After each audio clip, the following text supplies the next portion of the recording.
So we're with manager Brad Cooke and assistant Rob Sadler. Last game of the season, Stalybridge 3, Colls 3. The point enough to sort of keep Colls in the Northern Premier League. Lads, I mean, what a 90 minutes of football, Brad, eh? I mean, what a way to close the season and secure our place in the division.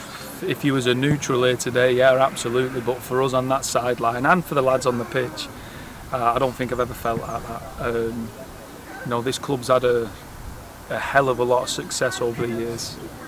Won trophies, won promotions and stuff, but I don't think there'll be a feeling of elation as much as that final whistle there. It was not the greatest performance. We scored what was it after a couple of minutes? I think we've scored, and I thought after that we went in our shell a little bit. And it's fitting really, isn't it? You look at Ben Hardcastle, who scored the first goal, Gareth Pete, who scored the second goal, and then Kisani. I mean, they'll go down as Colls legends, and rightly so. So, yeah, that's a special feeling. Sadly, it was Ben Hardcastle that scored the first, obviously, as Brad just mentioned. He's a lad that sort of has grown with the football club. You brought him back in halfway through the season. Just describe what he brings to Colls, and then how we saw that with that first goal, chasing that ball down. He gets it. Ben gets it, he's been here, he's obviously gone on and done well at Ashton, but he gets what we're about, which is easy for us to work with, and I think he's been brilliant since he's come back in. And as Brad said, that if you look at the three people there who scored really, really important goals, you couldn't wish for it to be a better three. And we couldn't have got off to a better start. I think that's like Brad said, we then just kind of retreated and went into our shell, as he said. But yeah, I mean, dear me, we've been in some bad ones this season, and we've been on Match of the Day last quite a few times, but that will be top of the bill. That will be first on Match of the Day. Brad, Gaz Pete, obviously, like you said, scored the penalty that brought us back into the game. 2-1 down, he makes it 2-2 a minute before half-time. And, I mean, penalties obviously have their pressures, but given, obviously, last week we missed that penalty. Gaz Pete now steps up with all the experience he's got. And he's just, he did it for the badge, didn't he, then? And they all do it for the badge, Zach, and this is the unique thing about Atherton Colls. You look at teams that have been relegated today, what a great club Stalybridge is. This is a massive football club. Nantwich, commiserations to them as well today. But it's a huge football club, and then you've got Liversedge and Belper. The infrastructure of those football clubs speaks for themselves. The budgets compared to what we've got speak for themselves. The facilities speak for themselves, and we've been wrote off.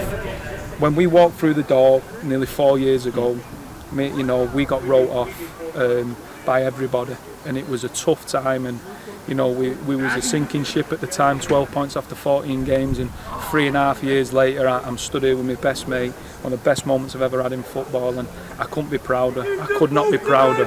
But like I said, those boys get it. They're not here for the money, that he's passed around in the division. They're not here for the glamour, because everyone's seen the schooner. It's very chic place, as they would say now.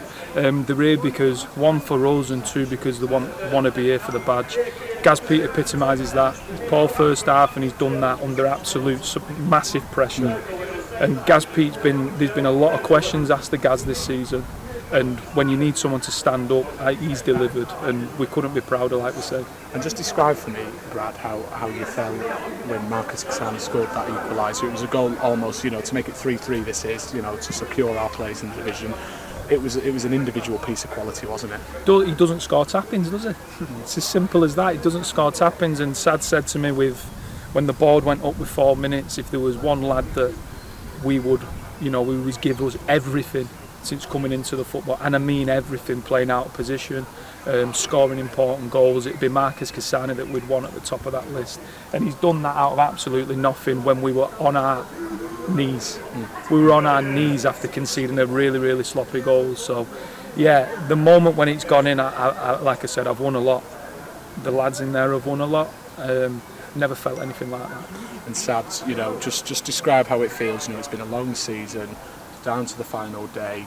We come from behind to secure our position. We've got 120 Colls fans behind that goal. How did it feel to close the season in that manner?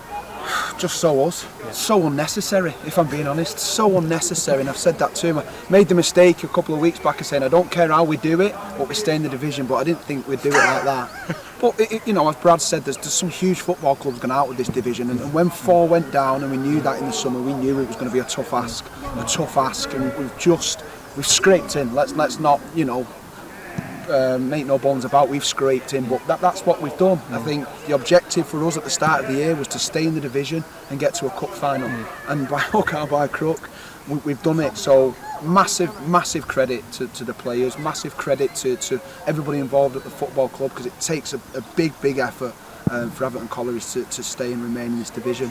And yeah, I'm just incredibly proud of the group, and proud of him, proud of all the staff. Everything we've put in is to do what we've done today to secure our safety. Brad, final word to you. You've captained the side. You've captained the side through promotions, through cup finals. This though, it's got to be your proudest achievement in football. Over 10 years I've been associated with this football club, and like I said, there's not many people that would have fancied the job after Cleggy.